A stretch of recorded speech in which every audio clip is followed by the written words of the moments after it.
Halo Giranian semua, balik lagi nih di Cigera Official. Kali ini kita syuting di kantin saya. Jadi kita nggak syuting lagi di dalam ruangan, tapi kita syuting di suasana baru. Ala kadarnya lah, jadi ala ini kadarnya aja. Nah gitu.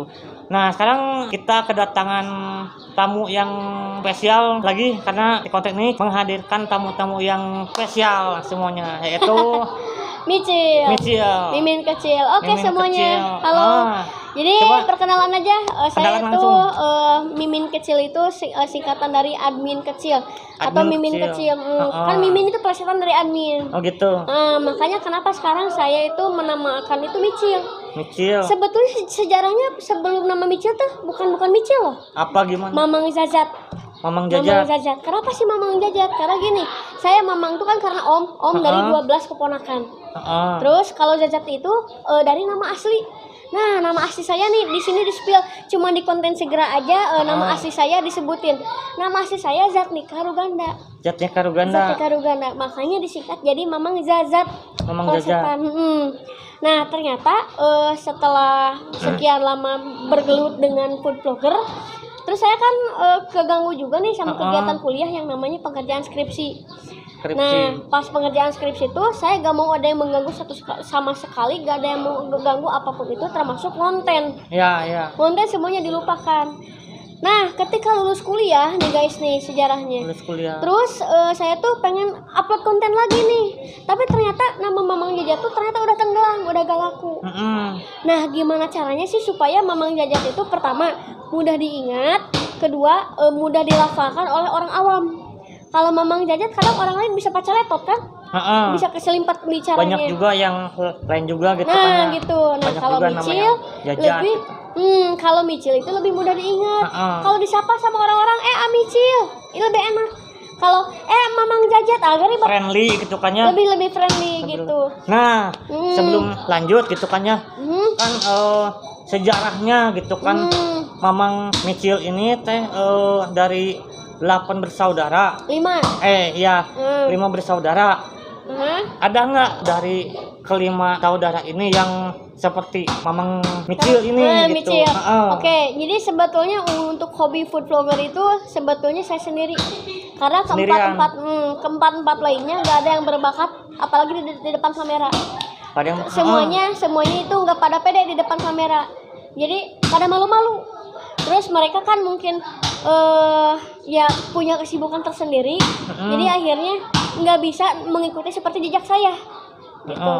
Cuman saya aja sendiri, gitu ya. Saya aja sendiri gitu. Tapi kalau misalnya teman-teman ada yang manggil Mamang, berarti itu teman lama.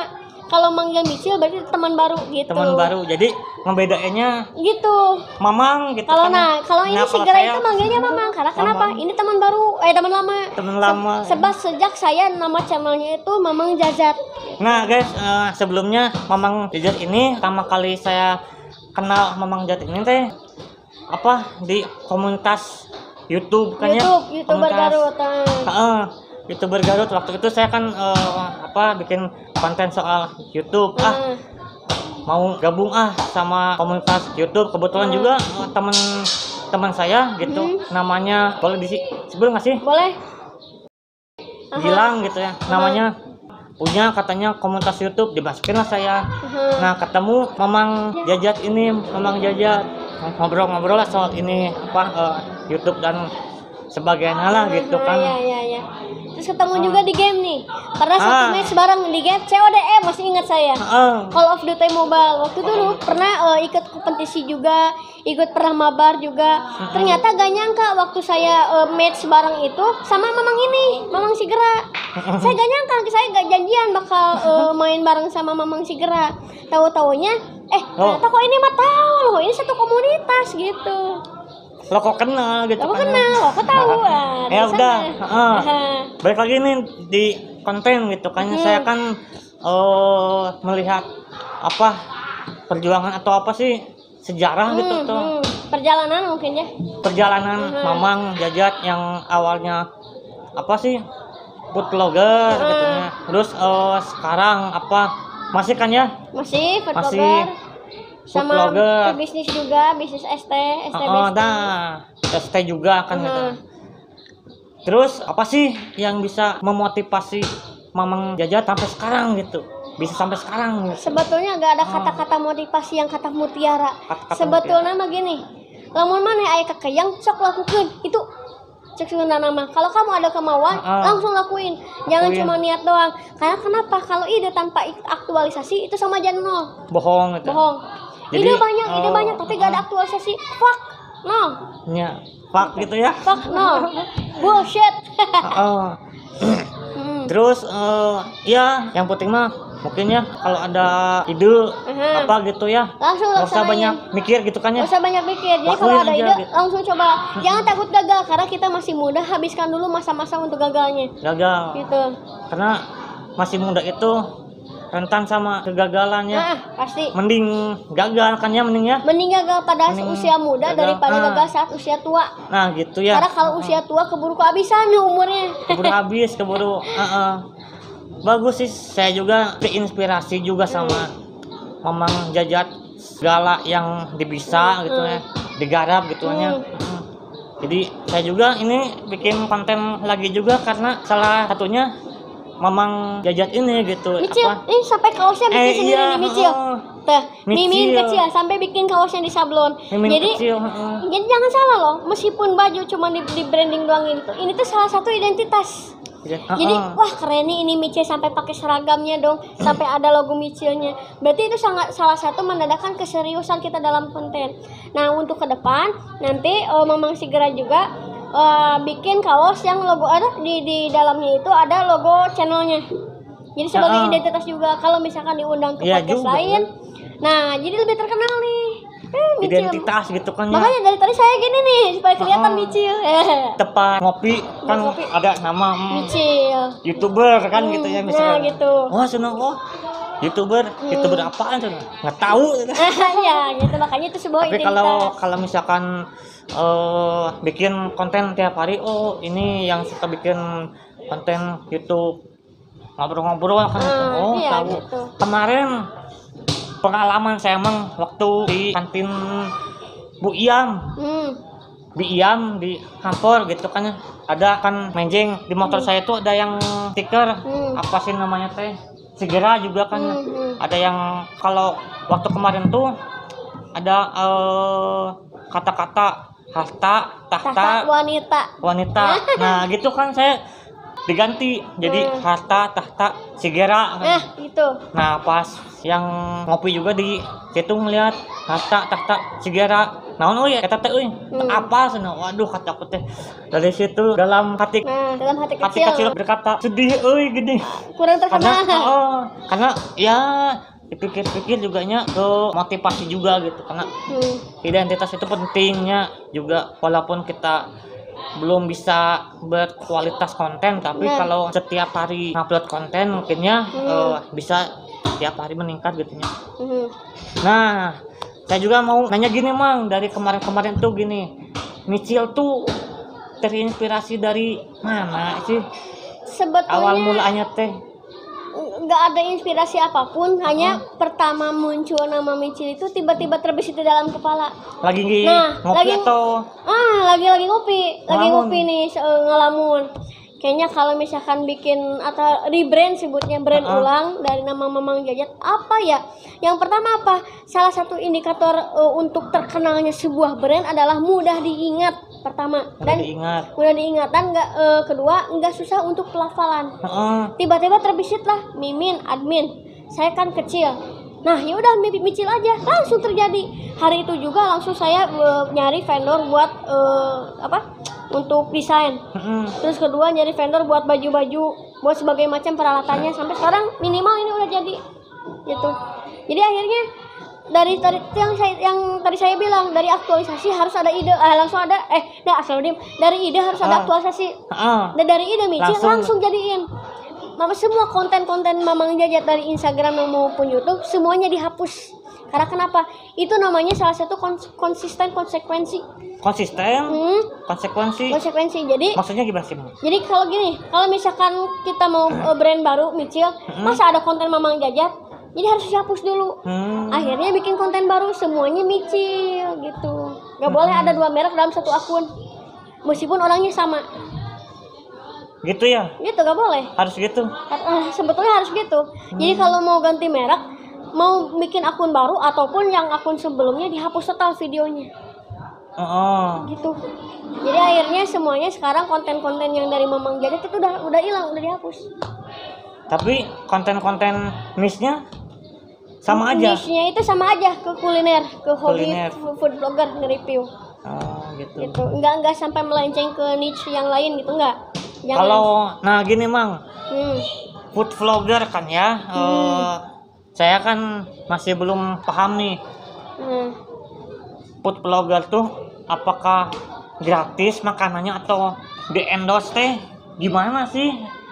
Oke. Belum tahu aku. Kalau untuk sistem endorse sebetulnya Mang, jadi gini, kita kan dipanggil oleh sebuah restoran. Restoran A, misal restoran ABC. Restoran ABC dia gini, nge-calling. Halo Kang Micil, untuk jadwal hari anu tanggal sekian jam sekian apakah kosong? Lalu saya jawab, saya cek dulu jadwal ya Bu, ternyata kosong. Ya udah saya langsung ke tempat. Nah, untuk mendapatkan makanannya itu saya perjanjian dulu, apakah saya bayar atau gratis. Cuman rata-rata mereka itu memberikan saya makanan gratis. Gitu. Karena di endorse. Karena di endorse. Tapi karena saya gak tegaan dan saya juga sama pelaku bisnis, akhirnya makanan yang diberikan itu saya ikut bayar juga. Gimana? Bayar juga. Bayar juga karena saya gak tegaan. Saya kan selaku pelaku bisnis juga. Kalau misalkan terlalu sering ngasih makanan gratis kan kasihan juga ya, nggak muter, nggak tengah golang sudah nama. Iya. Si uangnya teh. Makanya saya meskipun saya dibayar juga ya, tapi makanan juga saya tetap bayar. Ya ngerti gak konsepnya? Meskipun saya dibayar untuk jasa nge-reviewnya tapi saya juga atas makanannya itu juga bayar ke si ibu punya warungnya. Sebab apa restoran bisa nelpon Micil? Sebabnya kenapa sih Mang? Pertama, kenapa sih orang lain manggil saya? Pertama, nilai plus keunikan. Kan kalau orang lain ya mungkin nggak ada unik-uniknya. Kalau saya mungkin pertama keunikannya itu ciri khas. Kecil. Udah berani lancar berbicara dan udah berani di depan kamera. Jarang-jarang lo ada orang yang wanter apalagi lancar di depan kamera. Jarang banget. Nilai keunikan, nilai plus, nilai tambah. Tambahnya. Jadi orang lain tuh ada nilai poin plusnya kalau misalkan ngundang Micil. Pertama apa? Unik. Wah kayaknya ngundang Micil bagus nih, unik nih karena orangnya jarang gitu, langka. Kan di Indonesia orangnya seperti saya kan langka. Enggak banyak. Iya. Gitu. Jadi mohon maaf ya Min ya.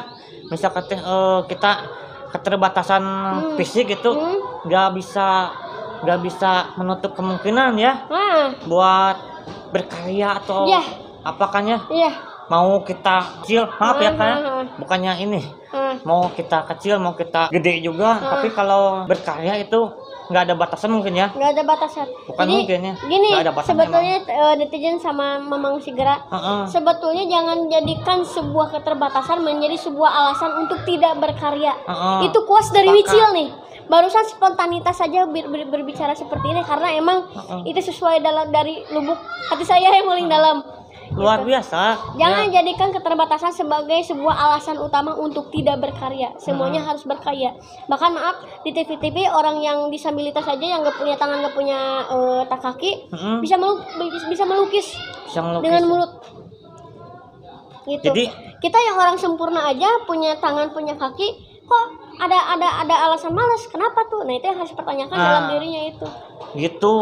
Jadi kalau kita masih punya tangan, masih punya kaki, masih bisa ngomong, ya buat apa mas-masan gitu. Nah, itu. Kalaupun kita ya tangan kan masih berfungsi, gunakanlah tangan dengan sebaik mungkin gitu ya, supaya kita bermanfaat lah minimal mah. Saya jadi kepikiran gini Mang. Ada yang bilang gini, manusia itu dikatakan sempurna walaupun kita nggak punya tangan, nggak punya kaki. Tapi ada yang bilang walaupun nggak punya tangan, nggak punya kaki itu disebut sempurna gitu. Jadi karena gini, saya kepikiran manusia itu ya sempurna gitu. Walaupun kita dilahirkan dengan gak punya tangan juga dikatakan sempurna gitu, karena gitu. Jadi sebetulnya gini ya, kita harus mempersempit sudut pandang kita. Kita seolah-olah dengan peribahasa itu pakailah kacamata kuda. Karena kenapa? Ada beberapa pandangan. Kalau menurut pandangan Islam, semua manusia yang dilahirkan itu adalah sempurna. Ya, tapi sempurna. kenapa sih ada yang bilang, oh dia mah mohon maaf orang cacat, orang nggak sempurna. Itu menurut pandangan manusia. Tapi menurut pandangan Allah itu sebetulnya manusia itu sama sempurna. Nah, gitu saya. Jadi ada dua pandangan nih, ya kita harus kerucutkan dulu. Kalau misalkan berdasarkan pandangan manusia, ya mungkin tidak sempurna. Salah juga kalau menurut saya gitu. Ya gitu, makanya. Jadi kita harus sesuaikan dengan pandangan Allah aja bahwa semua manusia itu adalah sempurna. Gitu. Sesuai di Al-Qur'an juga ada. Jadi mau gimanapun, mau apa gitu. Betul, mau gimana pun itu sebetulnya sempurna kalau di hadapan Allah. Karena ya setahu saya juga Allah menciptakan manusia itu dengan sebaik-baiknya kan ya. Sebaik-baiknya kayak gimana ya, cari aja gitu apa yang baik dalam diri kita. Mungkin hatinya kita baik atau apa, yang pasti manusia itu ciptanya sebaik-baiknya kan gitu. Ya gitu sih. Betul. Nah sekarang misalkan apa ya, kita mau ngobrol naon diet boleh bebas. Kalau misalkan minuman. Besti kalau misalkan teman-teman segera di sini ada yang berkomentar mau pertanyakan apa, silakan tulis di kolom komentar. Dan nanti kalau jika ada kesempatan lagi untuk podcast keduanya, kita bikin saya lagi bahas konten sesuai dengan kolom komentar atau enggak sesuai dengan pertanyaan yang kalian ajukan. Ya, mau itu di Instagram, mau itu di YouTube, boleh banget. Nanya soal bisnis? Agama juga atau bisnis kita mah perintis kita pelaku bisnis gitu. Saya kan pernah jualan minuman, pelaku bisnis. Mamang juga pelaku bisnis juga. Minuman apa sih, Mang? Kalau saya gini, minumannya itu harus simpel, semua kalangan bisa menikmati. Yang ketiga, gak pakai macam-macam bahan-bahan yang aneh-aneh, apalagi sampai merugikan tubuh. Nah, bisnisnya ketiga itu apa? Ketiga itu teh adalah es teh Solo. Brandnya es teh Bestea. Mereknya es teh Besti. Es teh Besti. Cara penulisannya Bestea. Kan kalau bahasa Inggrisnya itu Bestie, kan artinya sahabat, sohib. Kalau saya diplesetin dari Bestie jadi Bestea. Jadi itu teh. Di sini adalah ya. Ada. Nanti gitu. saya kasih logonya Besti. Diedit sama saya ntar. Nah gitu. Nah, kan ngobrolin soal bisnis ya, minuman es teh Besti. Ya kebetulan kan kita nggak bawa mereknya, mungkinnya nantilah next time kalau kita bikin konten lagi sekalian ini bawa minumannya gitu. Nah dipikir-pikir itu bukan dipikir-pikir sih, jualannya di mana sih, Bang? Sekarang kalau untuk jualan alhamdulillah sekarang kan karena lagi musim kemarau ya, lagi musim panas-panasnya, itu sebagai suatu peluang bagi saya. Musim kemarau emang. Karena ya siapa sih hujan sekarang ini? Ya siapa sih orang lain yang nggak butuh minum, meskipun minum air putih udah cukup, tapi kan pengen yang rasa-rasa. Salah satunya es teh Solo. Apa sih yang membedakan dari es teh Solo sama es teh yang lainnya? Pertama dari segi kualitasnya, keaslian tehnya, dan kealamian tehnya. Jadi tehnya itu bukan teh yang murah yang di warung-warung ya, beda lagi ini. Pesan dari Solo, makanya langsung harganya mahal asli. Jadi beli dikirimin dari Solo, dipaketin. Biasanya beli itu kadang sekilo. Langsung saya olah. Dan cara mengolahnya pun sebetulnya gak mudah. Makanya sebetulnya untuk menciptakan suatu produk yang enak tuh ada kesulitan di belakang prosesnya, di balik prosesnya. Diracik gitu kan ya. Diraciknya ada teknik tersendiri, nggak bisa sembarang. Karena itu rumit. Biasanya kalau misalkan ngeraciknya pakai teknik khusus itu biasanya ya enak-enak sih. Pasti. Jadi nggak sembarangan diolah cuman teh gula gitu. Enggak kan ya? Enggak. Dari biasanya pertama enak sih teknik perebusannya juga, teknik kalau istilah Jawa tuh cem. Jadi teh udah matang tuh jangan langsung dihidangkan, tapi ditutup dulu dengan rapat, terus selama beberapa jam. Terus yang kedua dari segi takaran gula itu enggak cuma sembarang teh dikasih gula, enggak. Nih saya kasih nih resep rahasianya cara untuk menyeduh gula yang enak hanya di channel Segera. Resep dapurnya guys. Pertama gini, Kan ada catat air, ya, catat. catat. Pertama, siapkan air mateng nih. Siapkan air mateng. Air terus mateng berapa air mili? Biasanya kalau misalkan bikin 1 kilo dulu, 1 liter berarti. 1 liter. 1 liter air, panaskan sampai sampai Mendidih. matang mendidih. Udah mendidih, masukkan gula dan tambahkan sedikit garam. Pasti ada yang bertanya, fungsinya Buat apa? apa? Nah, Buat apa sih? karena gini, fungsinya garam itu sebagai penetralisir rasa enak di tenggorokan.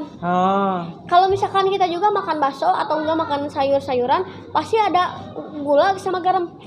Itu adalah dua hal bumbu yang nggak bisa dipisahkan dan nggak bisa dihilangkan. Itu wajib menambahkan garam supaya ganek. Terus setelah itu, setelah diaduk-aduk itu jangan langsung dimatiin. Jadi pertama air sampai mendidih, masukkan gula, masukkan garam, dikocek terus, nggak boleh berhenti. Dikocek sampai mendidih lagi. Udah mendidih sampai mendidih lagi. Jadi air rebusan gula itu harus mendidih dulu. Udah mendidih sama ditutup sampai rapat, apinya matiin. Berapa lama itu? Itu 1 jam sampai enak. 1 jam sampai enak itu gulanya itu kerasa aromanya. Jadi gitu. aroma wangi gulanya dari tebunya nggak keluar, nggak kemana-mana. Jadi ketika diseduhkan ke dalam es teh itu rasanya berbeda dengan cuman seduhan es teh gula, udah nggak beda rasa. Saya udah beberapa kali namanya R&D, Research and Development. Makanya bikin sebuah produk itu nggak bisa sembarang karena ada satu proses yang namanya R&D gitu, Research and Development. Jadi pengembangan dan penelitian dan pengembangan terhadap suatu rasa. TNE enggak? Hah? TNE juga enggak? Ya pasti. Setiap R&D pasti ada. Hah? TNE apa? Error. Jadi kalau yang TNI, jadi T itu trial and error. Jadi kalau misalkan kita uji coba ya ternyata hasil R&D itu gagal, berarti ada yang bermasalah di R&D-nya. Coba lagi, masak lagi. Meskipun ada beberapa teh yang terbuang, itulah pahit prosesnya. Resiko dari R&D dan TNE. Jadi untuk menciptakan suatu minuman itu nggak bisa sembarang. Sama meskipun nggak bisa main-main gitu ya. Meskipun itu sederhana, cuman es teh doang. Es teh. Tapi kalau karena kata yang lain mah cuma. Iya, tapi karena saya pengen bikin bener-bener yang kualitas berbeda, nah makanya saya membuat es teh basic itu seenak mungkin dan semirip mungkin dengan yang aslinya di Solo. Sehingga ketika yang minum teh, wah bestiku ini. Nah gitu. Dari secara merek cuman juga ada orang Solo yang beli ini mirip banget.